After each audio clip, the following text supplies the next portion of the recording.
साथियों, अभी हम कक्षा 7 की जो हमारे पर्यावरण है पुस्तिका उसके बारे में हम देख रहे हैं। कक्षा 7 का ये 7वां जो अध्याय मानवीय पर्यावरण बस्तियाँ परिवहन एवं संचार, ये ओल्ड एडिशन बुक्स में आपको ज़रूर मिलेगा। जो न्यू एडिशन बुक्स है उसमें ये चैप्टर नहीं है, बट ये बड़ा इंपॉर्टेंट और बड़ा अच्छा चैप्टर है। इसमें आपको ये समझ में आएगा, बहुत सारी किताबें भी पुराने उस पर चल रही है, सिस्टम पे चल रही है जिसमें अपडेट नहीं हुआ है, बट हम इसको बुक में लेंगे। अभी क्या होता है कि बस्तियाँ परिवहन एवं संचार मानवीय पर्यावरण है, ये मानव बनाता है। आपको पता है ये प्राकृतिक नहीं है, मानवीय है, मानव बनाता है। तो बस्तियाँ जो होती हैं वो किस प्रकार की होती हैं, ये हमने अपने इस चैप्टर में कंप्लीट किया हुआ है, पहले से कर रखा है। अभी हम देख रहे हैं परिवहन के क्या क्या होते हैं, मार्ग क्या क्या होता है, परिवहन के क्या क्या अंग है। आप देखेंगे कि जब आपको पता है कि परिवहन कैसे होता है, परिवहन सड़क के द्वारा होता है, रोड के द्वारा होता है। आप देखेंगे हम लोग ट्रेन के द्वारा, रेल की तरह जाते हैं, रेल जो ट्रेन से उनकी तरह जाते हैं।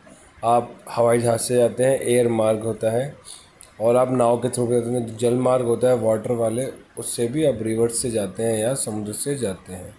ठीक है, तो आप यहाँ पे देख सकते हैं।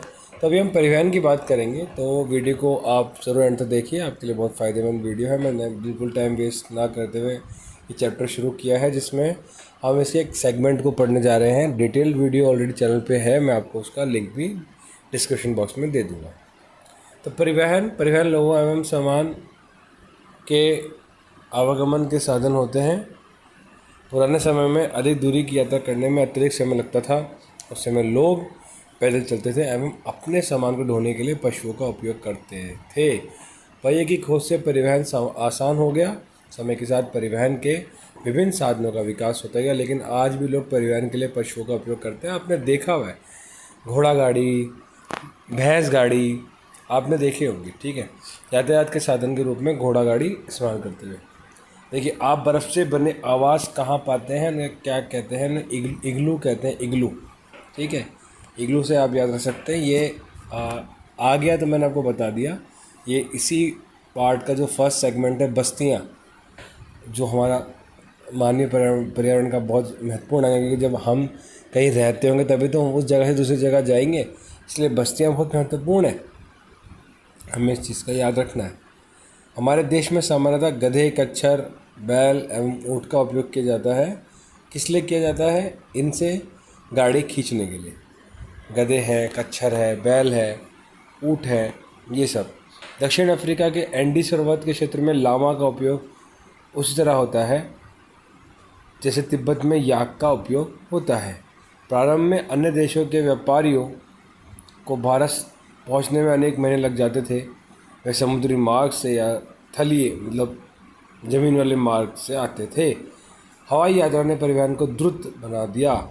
आज भारत से जब आप यूरोप जाएंगे तो उसकी यात्रा करने में केवल 6 से 8 घंटे समय लगता है। इस प्रकार परिवहन के आधुनिक साधन समय एवं ऊर्जा की बचत करते हैं।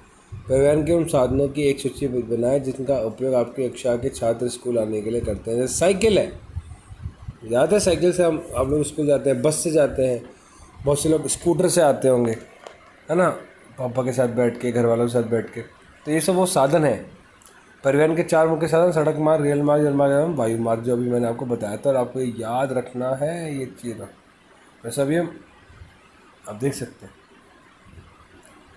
तो हम सड़क मार्ग की बात करते हैं। कम दूरी यातायात के सबसे अधिक उपयोग किए जाने वाले मार्ग सड़क है। सड़कें पक्की एवं कच्ची हैं, और कच्ची भी हो सकती है। मैदानी क्षेत्रों में सड़कों का घना जाल बिछा है। मरुस्थल, वनों एवं ऊंचे पर्वत जैसे स्थानों पर भी सड़कें बनी हुई हैं। हिमालय पर्वत पर मनाली लेह राजमार्ग विश्व के सबसे ऊंचे सड़क मार्गों में से एक है। भूमिगत सड़कों को भूमिगत मार्ग सबवे कहते हैं। फ्लाईओवर उत्थित संरचनाओं के ऊपर बनाए जाते हैं। आपको पता है फ्लाईओवर किसे कहते हैं? फ्लाईओवर के बारे में आप जो भी जानते हैं वो कमेंट बॉक्स में मुझे बताइएगा। पक्की सड़क, कच्ची सड़क आप देख पा रहे हैं। भारत में अनेक राष्ट्रीय एवं राजमार्ग हैं। भारत में एक्सप्रेसवे का निर्माण नवीनतम है। स्वर्ण चतुर्भुज महामार्ग दिल्ली, बॉम्बे, चेन्नई और कोलकाता को जोड़ते हैं, 4 महानगरों। सड़क मार्ग के बारे में मैंने आपको बता दिया, सबवे फ्लाईओवर के बारे में। दूसरा है रेल मार्ग। चैनिंग से ल्हासा के बीच चलने वाली रेलगाड़ी समुद्र से 4000 मीटर की ऊंचाई पर चलती है। इसका सबसे ऊंचा बिंदु समुद्र तल से 5072 मीटर। ये कहाँ का बताया? ये चाइना का बताया। चाइना जो तिब्बत क्षेत्र है उस क्षेत्र के आसपास का। रेल मार्ग के द्वारा तीव्रता से एवं कम खर्च से में लोगों का आवागमन एवं भारी सामान को ढोने का कार्य होता है। वाष्प के इंजन की खोज एवं औद्योगिक क्रांति ने रेल परिवहन के तीव्र विकास में सहायता प्रदान की। डीजल एवं विद्युत इंजनों ने व्यापक रूप से वाष्प के इंजनों का स्थान ले लिया। सुपरफास्ट पैसेंजर गाड़ियाँ आपने सुनाई है। सुपरफास्ट रेलगाड़ी में से परिवहन की गति और तीव्र हो गई। मैदानी भागों में रेल मार्गों का जाल व्यापक रूप से फैला है। उन्नत प्रौद्योगिकी कौशल से दुर्गम पहाड़ी क्षेत्र में भी रेल मार्ग बनना संभव हो गया है, लेकिन इनकी संख्या काफ़ी कम है। भारतीय रेल मार्गों का जाल भली भांति विकसित है। ये एशिया में सबसे बड़ा है। एशिया में जो सबसे बड़ा जो रेल मार्गों का जाल है वो भारत के अंदर है, आप ये जान सकते हैं। देखिए, ट्रांस साइबेरियन रेल मार्ग विश्व में सबसे लंबा रेल मार्ग है, जो पश्चिम रूस से सेंट पीटर्सबर्ग से प्रशांत महासागरीय तट पर स्थित व्लादिवोस्तोक तक जाता है। आप देखिए कितना बड़ा है ट्रांस साइबेरियन। पूरा एक तरीके से आप देखिए कि पूरा का पूरा इसने यूरोप जो है, यूरोप से पूरा एशिया पार करते हुए पैसिफिक ओशन में जाके ये मिल जाता है। आप देखिए ट्रांस साइबेरियन, और कहाँ पे है हमेशा याद रखना कि ये रूस के अंदर है। जलमार्ग के बारे में आप जानते हैं, लेकिन जलमार्ग को मैं अलग से सेपरेट वीडियो में आपको बताऊंगा ताकि आप समझ सकें और अच्छे से। ट्रांस साइबेरियन जलमार्ग रूस के अंदर है। एशिया में सबसे ज़्यादा जो ट्रेन का जो जाल बिछा हुआ है भारत के अंदर है, आपने देख लिया। तो ये जो सारी डिटेल्स हैं आपने इस वीडियो के थ्रू देखा होगा। मुझे लगता है कि बहुत कुछ चीज़ें आपको समझ में आई होगी। मैंने बहुत सारी चीज़ें आपको थोड़ा जल्दी में बताई, but definitely this is very helpful for every student. और मुझे पता है कि आप लोग बहुत पढ़ रहे हैं, ध्यान दे रहे हैं सारी चीज़ों पे। साथ ही साथ मैं आपको बताना चाहता हूँ कि आपकी पढ़ाई, आप एकाग्रचित होना, कंसंट्रेशन पावर का बढ़ना, मेमोरी पावर का बढ़ना सहयोग के माध्यम से बहुत अच्छा हो सकता है। बहुत सारी वीडियोज़ में हमने सहयोग के बारे में बताया है। आप ज़रूर सहयोग को फॉलो करें।